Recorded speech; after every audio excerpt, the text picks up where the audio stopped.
This session, as with prior sessions, is going to be recorded and it will get uploaded to Lake Superior State University's website for future reference. So once that happens, either the Lake Superior State University team or me will let you know that that has happened so you can access it accordingly.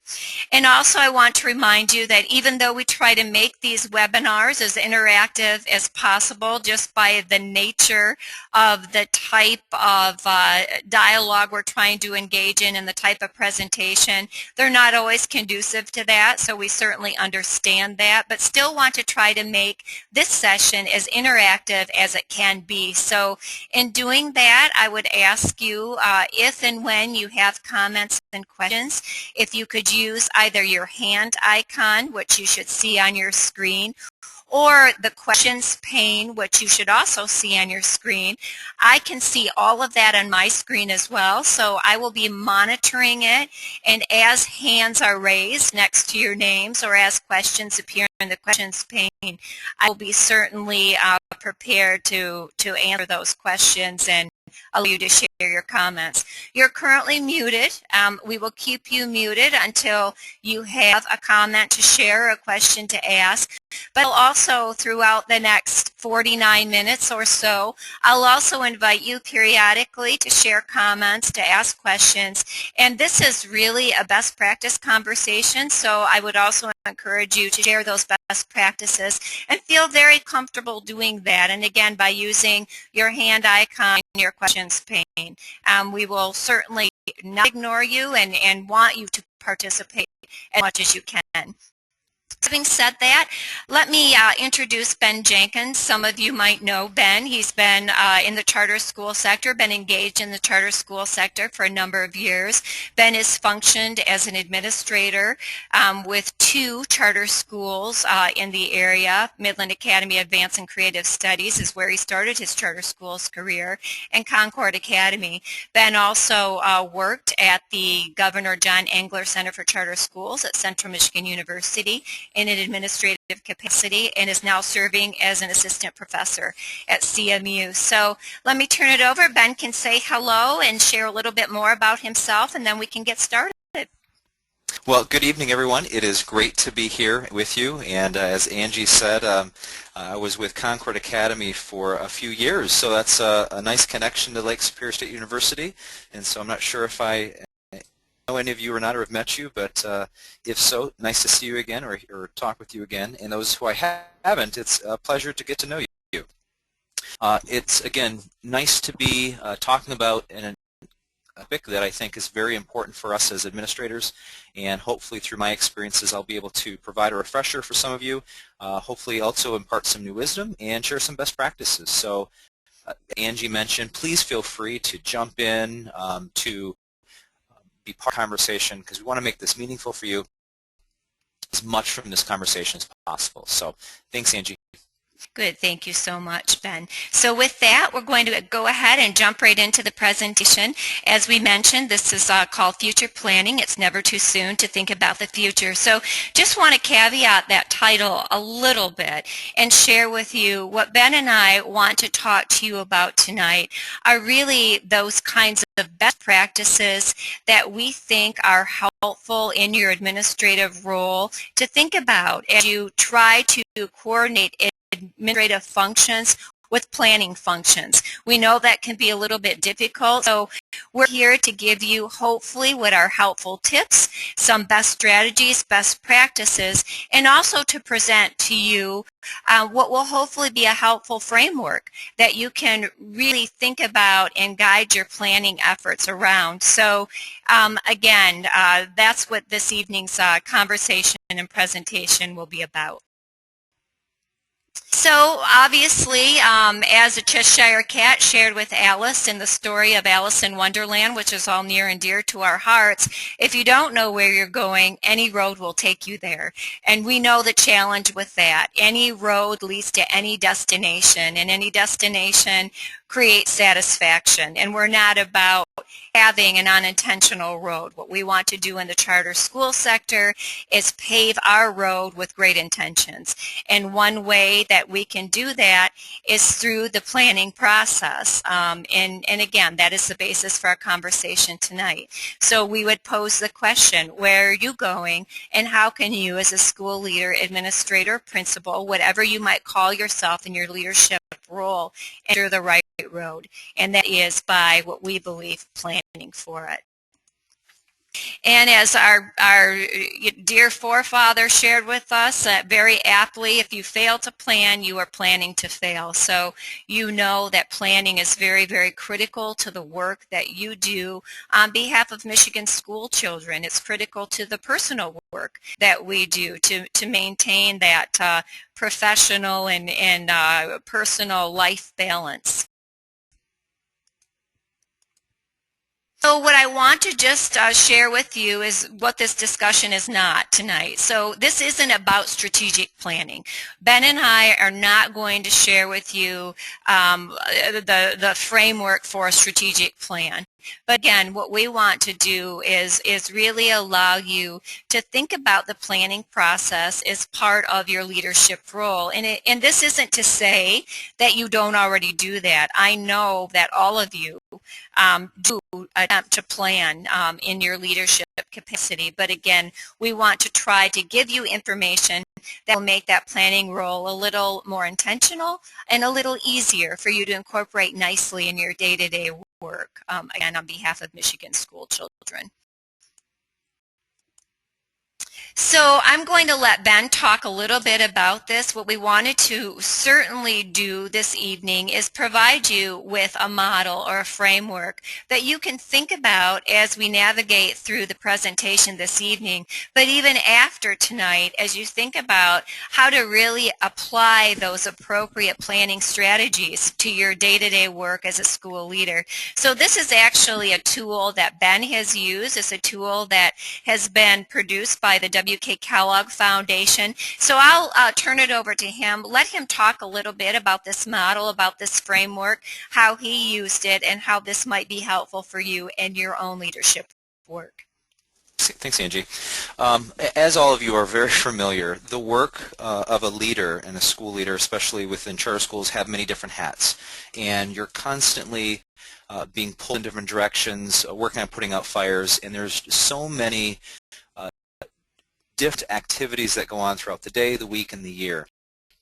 So as you're familiar, using some type of framework or model, as Angie mentioned, can sometimes help simplify things down to help us make a little bit more sense of it, or help us in the process of condensing our ideas and our thoughts. And again, as mentioned here, this is just one idea, one model that we can use for that. And this is something that a systematic and visual way that helps us represent the information, like the relationships of your work and how they go together. So as you plan and you work to make changes in your organization, you can be, as tonight, is be very intentional and purposeful about that process. And what we're going to really focus on when we think about the planning process here are really steps 1 and steps 2.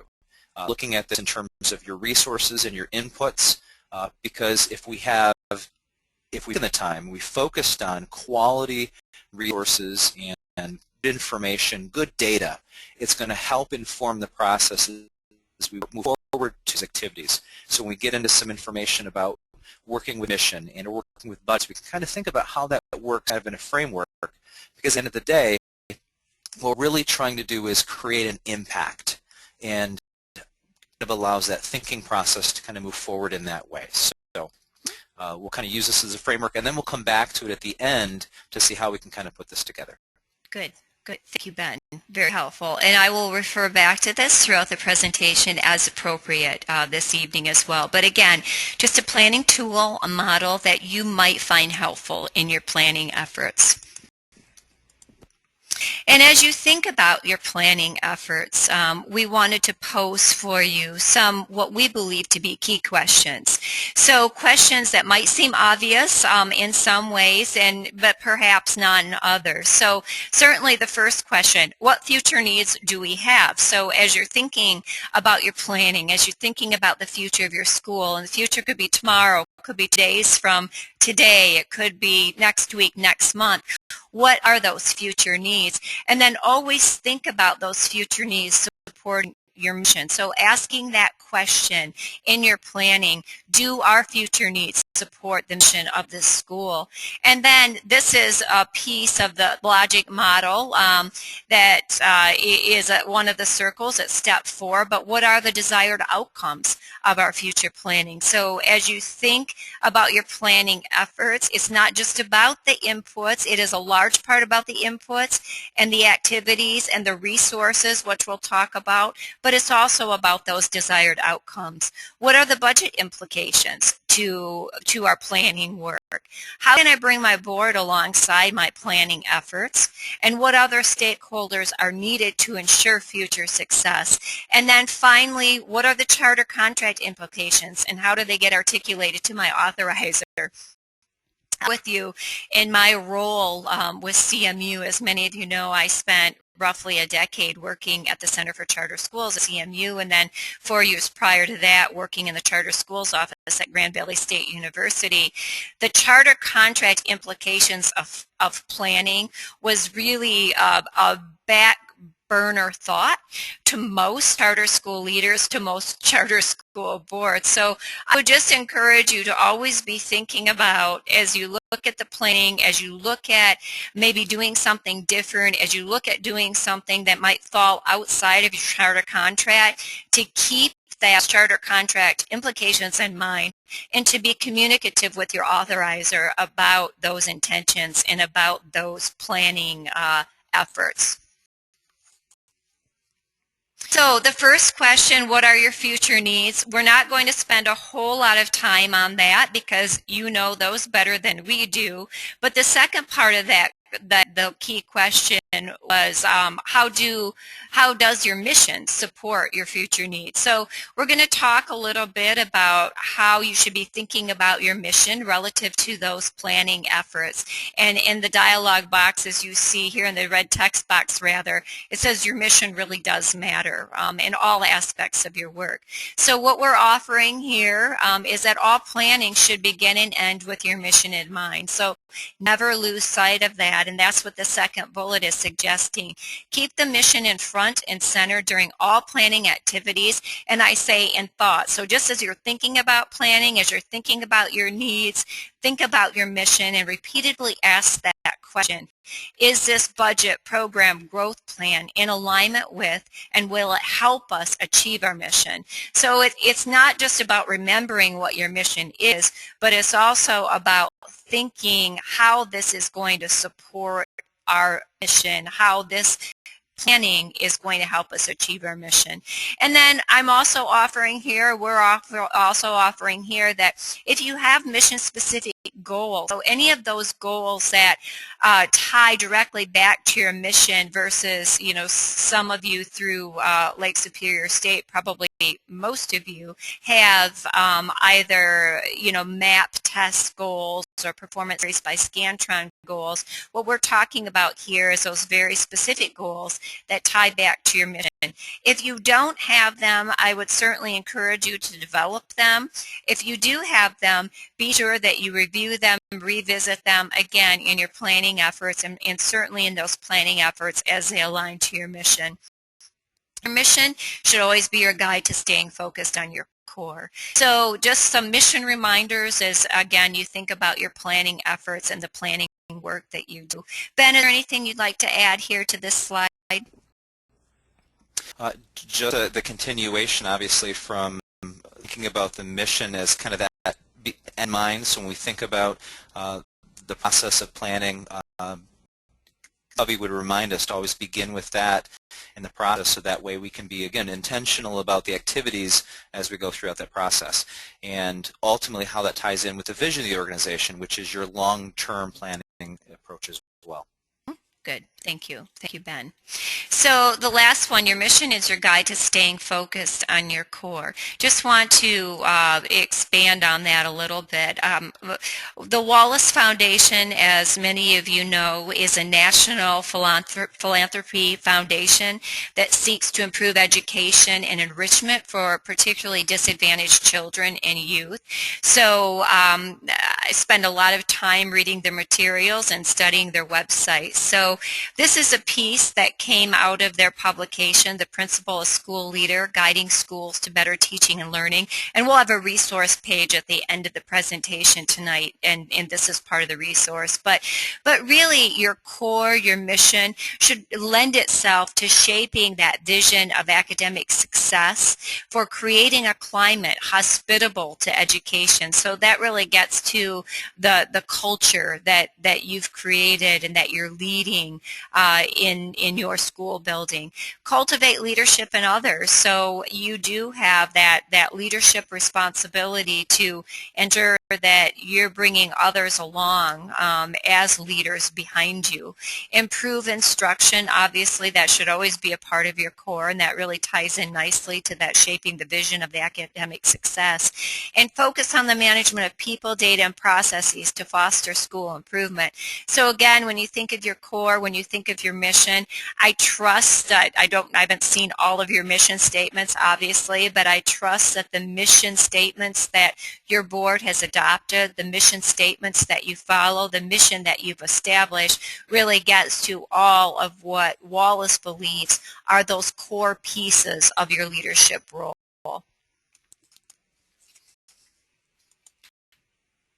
So we talked a little bit about your mission mattering. So now we're going to move into goals. So what we say here is your mission matters, and so do your goals. So just another piece from the Wallace Foundation. Without effective leadership, goals will be very difficult to achieve. I think we all know that, but what is key here is that effective leaders will establish those goals, in your case, alongside your boards, and will achieve them, because that is the mark of effective leadership. So when you think about goals development or goals accomplishment, again, as it ties to your mission, what we're saying here is on a macro level, you should always think about the goals relative to your charter contract, the school improvement plan or process, your financial goals, your technology plan or technology plan goals. So just some of those guiding documents that will help drive some of that goal development, some of that goals development that actually gets to your planning efforts. So remember, this is a conversation about planning, so all of these pieces tie into that. Again, charter contract front and center, you don't want to lose sight of that. And what I do, so this is a little bit of my strategic planning piece, although as I said, we're not going to spend a lot of time talking about strategic planning, if any, but this is part of the strategic planning that I've facilitated with groups over the years, where I would say to them, never create a strategic plan in isolation. You've got documents, you've got pieces where you've already identified certain planning goals, certain planning efforts. So pull those out, visit those, use those, and align those. This is really about alignment, about goals alignment, about planning alignment. Ben, is there anything you want to add here? I think we're right on par, and kind of moving into the next slide. I think as we think about goals, there's many different formats we can use. Some of you are probably familiar with the SMART goals approach. That's one format that we can use to kind of inform the work that we do. And so whatever it is that you use to help be intentional about your work, and plan your day, plan the time that you go about that you do, will help us kind of achieve a lot of these goals as we move forward in the process. Yeah, very good. Thanks, Ben. And as you'll recall, the last slide was really about establishing those goals on a macro level and looking at those macro level documents that I indicated. And Ben's right, I think we all have different approaches to achieving our goal. So I'm offering some tips here based upon what I've learned over the years to be best practices and strategies. So plan your week, plan your day, plan your hours. And I know that's always much easier said than done, especially in what sometimes seems to be the chaos of a school day. But it's so important to plan, plan, plan. Again, that's a key part of your administrative role, and it just helps better ensure that at the end of the day, goals are achieved, whether they're short-term or long-term goals. And obviously being realistic, that's certainly part of the SMART goals approach, being realistic on what you can achieve. You've got, 8 to 10 hours in any given day. Some of you may have more. You cannot possibly achieve, 14 to 20 hours of goals in that period of time. So again, be realistic, but also be intentional about achieving those goals. So that gets back to the planning part, about planning your week, planning your day, planning your hours. One of the strategies that I've used on the hours planning is at the beginning of every day in the morning is really mapping out hour by hour what it is that I want to accomplish in that day. So 8 to 9, I might do X. 9 to 11, I plan for this. 11 to noon, noon to 1, and really get down to the detail of your work day. It's a bit of a to-do list, but it's also a goal accomplishment list for me as well. Angie, that's a good... Yep, go ahead, Ben. I'm sorry, I was just going to reinforce that.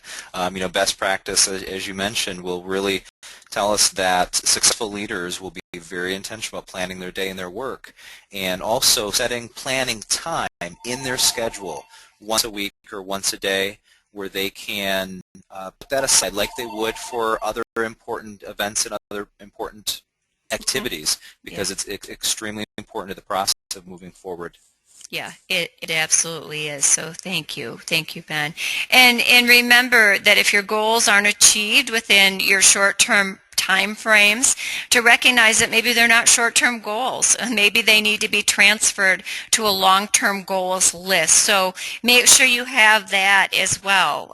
You've got, again, your short-term goals before you, but this is, as Ben mentioned a little bit earlier, your vision is part of your long-term goals. So be sure that you keep that at the forefront of your mind too, and recognize that if short-term goals are not being achieved and continuously appear on your goal accomplishment or goals potential accomplishment lists and do not get accomplished or achieved, probably transfer them or think about them as a long-term goal. So again, just a couple strategies to employ as you think about your planning and goal relative to that.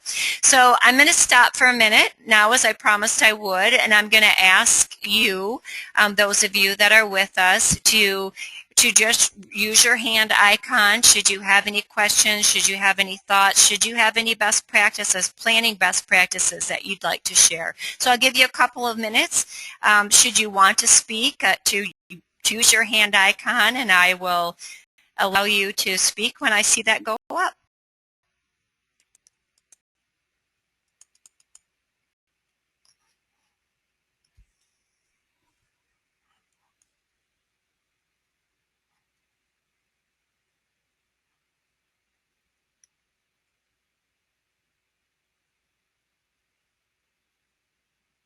I don't see any hands, but again, please know that throughout the presentation, as you have comments and questions, feel free to use that hand icon. So I want to share with you just again, this is a tool, a basic tool that I use in my planning efforts. It's an action plan table, and it really allows me, as I think about projects, as I think about goals, to think about some of those pieces that Ben talked about earlier in that logic model. So what is the goal? What is the project? What are those action steps that need to be taken to accomplish that goal or that project? Assign due dates as well to those goals and those projects, think about resources, financial resources, human resources, what are those needs, and then who's responsible for achieving those. So again, just another tool, pretty simple tool that I use in all of my planning efforts that you might find helpful as you move your efforts forward as well. And Angie, I just have to say that a tool like this, especially for those of you working with a lot of committee groups and work groups, is a great way to record the work that happens within a committee. So it's not just a time to get together and talk about the same things over and over again, as I know some of us have been in committees where it seemed like Groundhog's Day all over again. And so again, being that intentionality of using documents to record our efforts really helps push things along. Yeah, absolutely. Thank you. Thank you, Ben. And it takes time, so I'm not disregarding the fact that all of this, the logic model, the action plan, everything that we've talked about, the goals planning, the planning your day, planning your hours, planning your minutes, it all takes time. There's no question about it, but I'll tell you, through my planning efforts, I have found that it's time well spent. So just encourage you to think about your own tools, your own planning tools, if you haven't done that already.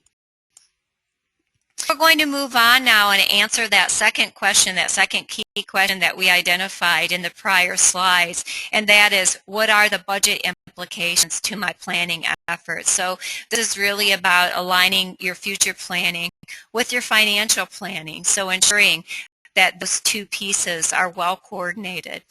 So what might that look like? Well, it might look like that you need to consider your budget implications, and those require planning too. So as you think about your planning efforts, as you think about the dollars and cents, you gotta think about that timing relative to your board activities, right? So you have to be sure that your needs are included in the board's budget at the time of budget planning and preparation. So again, that in and of itself requires your own planning to think about those needs, relative to the budget, relative to the timing of the budget with the board's work.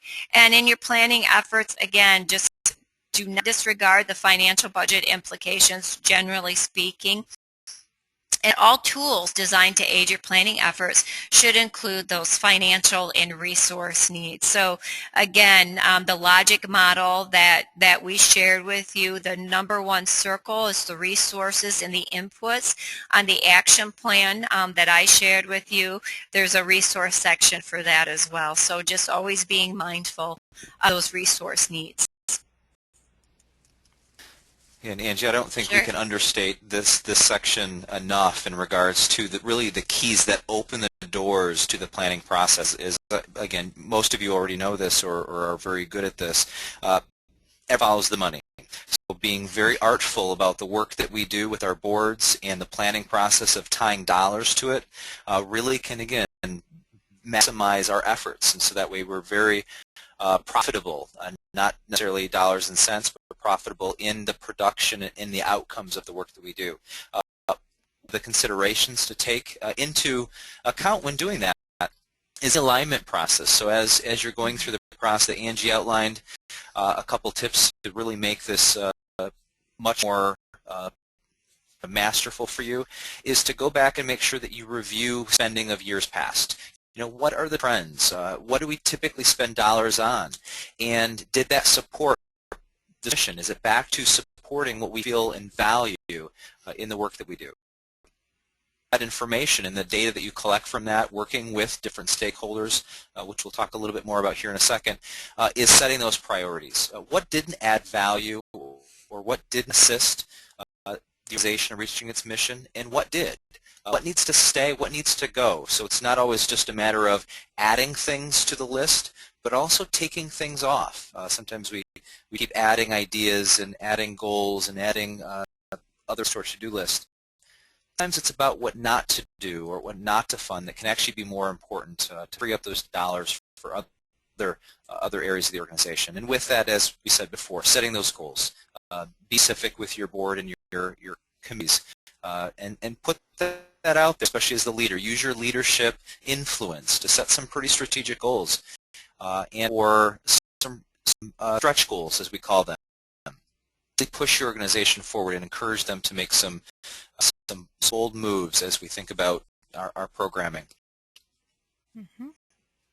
Thanks, Ben.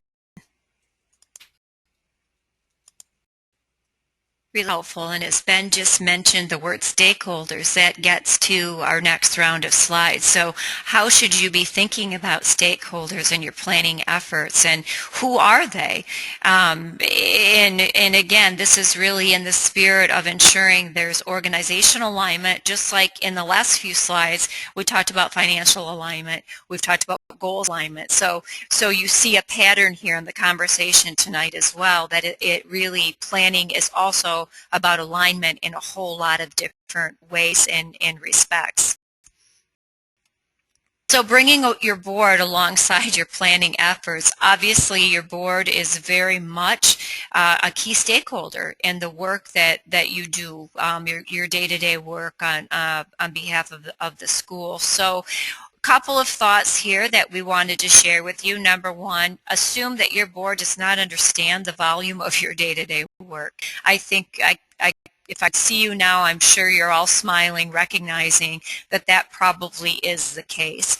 And you can't expect them to. In most instances, your board members have not walked in your shoes, so to speak, so they do not understand the volume of your day-to-day work. So when it comes to making those planning budget requests or those planning pieces that are going to have an impact in some way, shape, or form on the board's work, you need to help prepare the environment with them a little bit. You need to kind of bring them along in terms of what it is you're looking for in the future, so that whole future needs conversation. Start that conversation with them a little bit earlier and start planting those seeds. So when it comes time to actually present to the board your needs, your future needs, your budgetary needs, they're not blindsided, that they've heard enough from you about what it is you're trying to accomplish in your work on a day-to-day basis, that they will support your efforts without asking a whole lot of questions, because you've brought them along throughout your planning process. It's so important, I think, for you to help your board think in terms of outcomes regarding your future planning efforts and needs. So it's not just about, as I say here, I need X to accomplish Y, right? That's a very input-focused comment.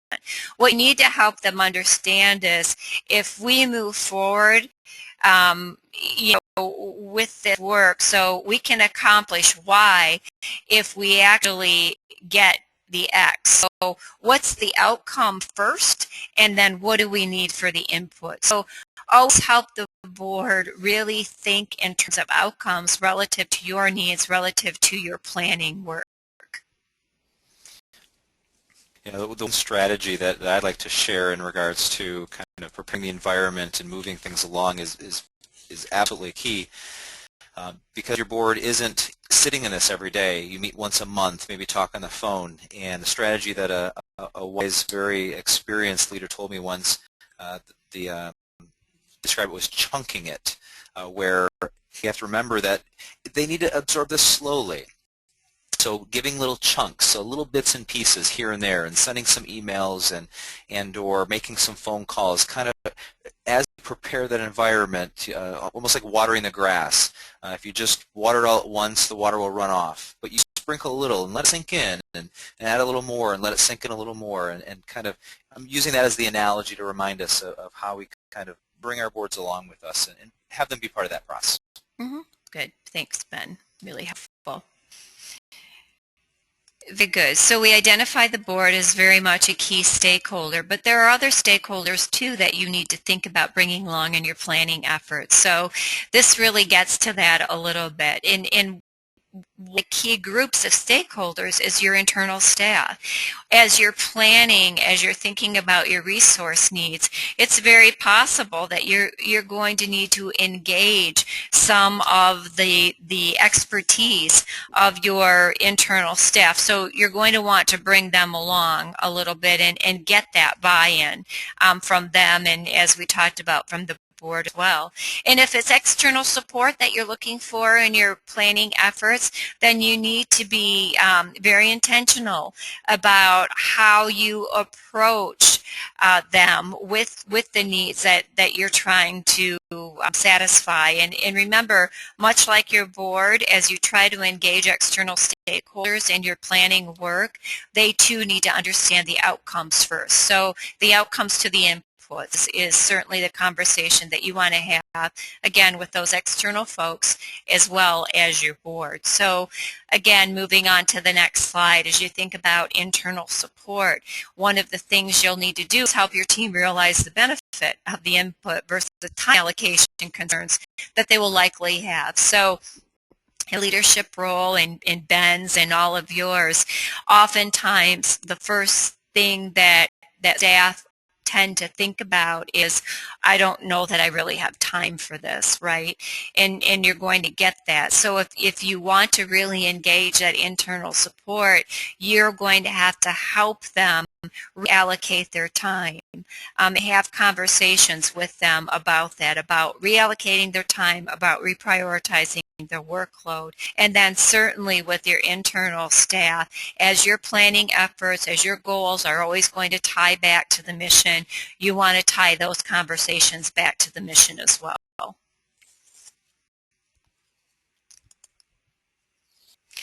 So what are the contract implications to all this planning work that we've been doing, and how do they get articulated to the authorizer? So again, aligning all of this work to and with the charter contract is what we're going to talk about next.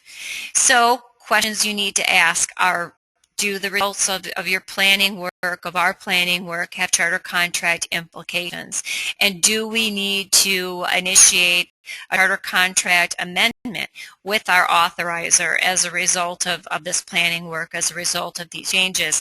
And who's going to do that? Who is going to be the articulator of those changes? And you've probably reconciled that organizationally, who that corresponding agent is with your authorizer, but for certain matters, it might take a different kind of person or different kind of personality or a different role to share those implications with your authorizer. But again, this requires time and planning, so always thinking about that conversation as well and those charter contract implications along the way. So again, Ben, did you have something to add there? Okay, good. So I'm just going to pause again for a minute and allow you to offer up comments or questions at this point in time before we get into our final round of slides.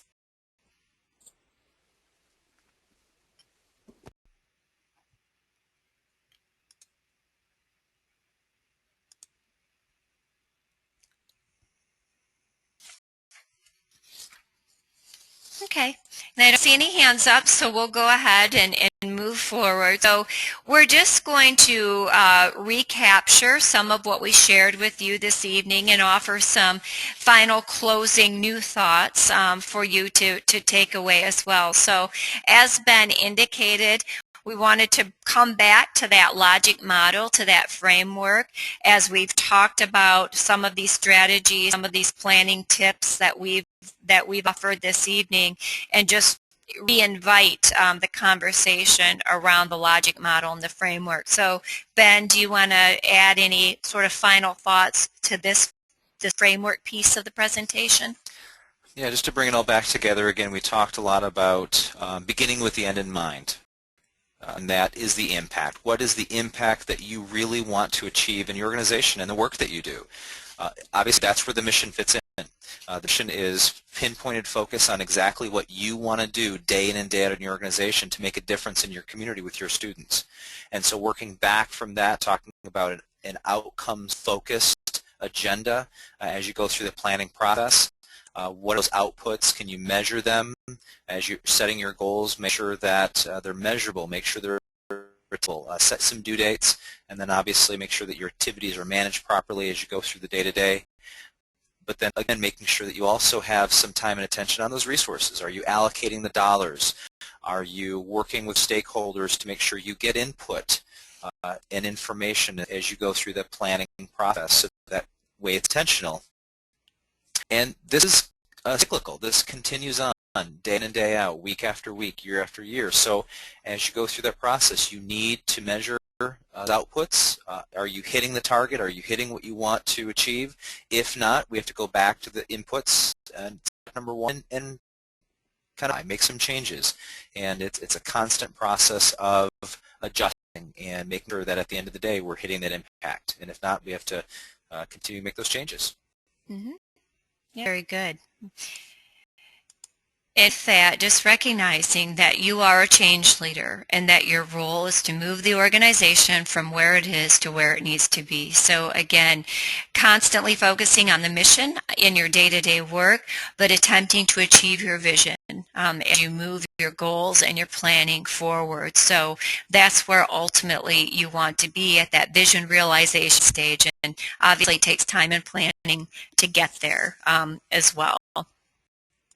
Planning while working, can it be done? And I would say that it can, but again, it has to be intentional. So, I always like to apply the elephant theory, and you've all heard that as, how do you eat this elephant, this big job, and that's by taking one bite at a time, so you can see the mouse with the knife and the fork on the elephant's back. So just remembering that and applying strategies like the 80-20 principle that some of you are probably familiar with, and that's the principle that suggests 20% of your needs are going to yield 80% of your results. So you really need to think about what is that 20%, because we can certainly in our day-to-day work get caught up in a whole lot of stuff, and we can get caught up in a whole lot of planning on stuff that might not have as significant of an impact as that 20%.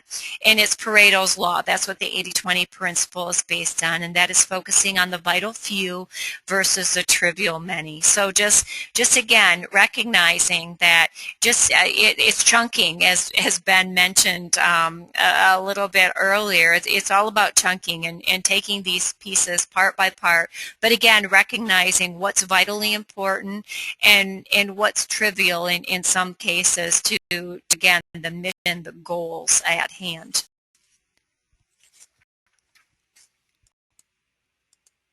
And summing it up by saying, planning is just the first step. So Vanderbilt University does a lot of work, too, in effective school leadership. So this is a result of one of their studies that suggests an effective leader takes the following 6 steps in executing his or her most important leadership responsibilities. And you can see the number 1 of the 6 steps is planning, implementing, supporting, advocating, communicating, and monitoring.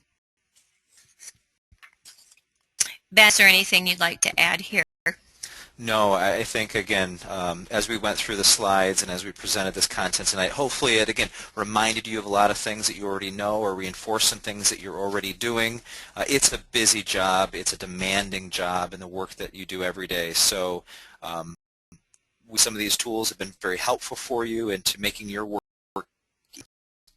And again, the last thing I think just to reinforce is intentional about the work that we do. You do great work with students and kids. You Dolman's job, obviously, day in and day out, and you're on the side of the angels. So thank you for that work. I think hopefully for Angie as well, and it was a great opportunity for me to spend a few minutes with you and to share some of my thoughts and ideas as well. So thank you for that, and I'm sure that we'll be here as support, and I'll be able to help Angie through the process if any of you have any questions or need additional support. Very good. Thank you, Ben.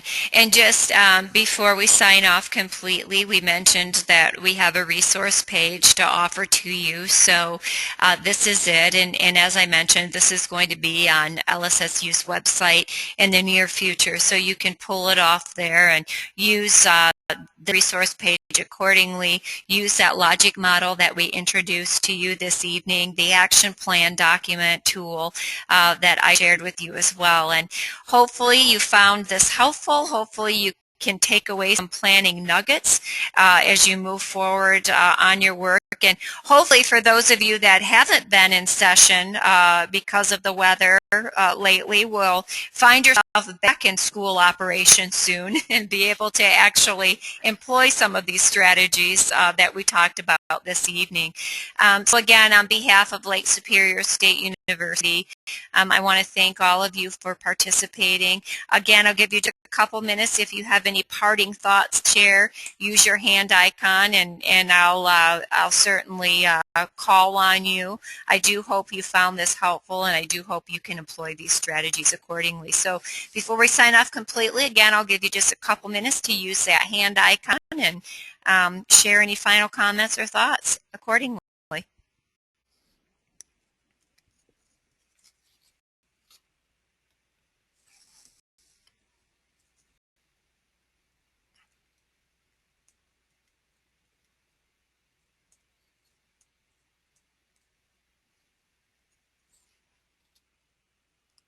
No hands. Again, I want to thank all of you. Stay warm, and one final thought, I promise, and that is that the next webinar that will be brought to you by LSSU will be, I believe it's at the end of February, and I'm trying to remember if that one is going to be focused on, I think it's media relations, but we'll certainly do some follow-up work with respect to that. So again, thanks to all of you. Have a good evening. And Ben, on behalf of Lake State, I thank you for your participation and for adding tremendous value to our discussion tonight. Oh, the opportunity. Thanks for inviting me to talk. And again, thanks to everyone else for attending and being part of the process. Great. Thanks all. Have a good evening. Take Bye-bye.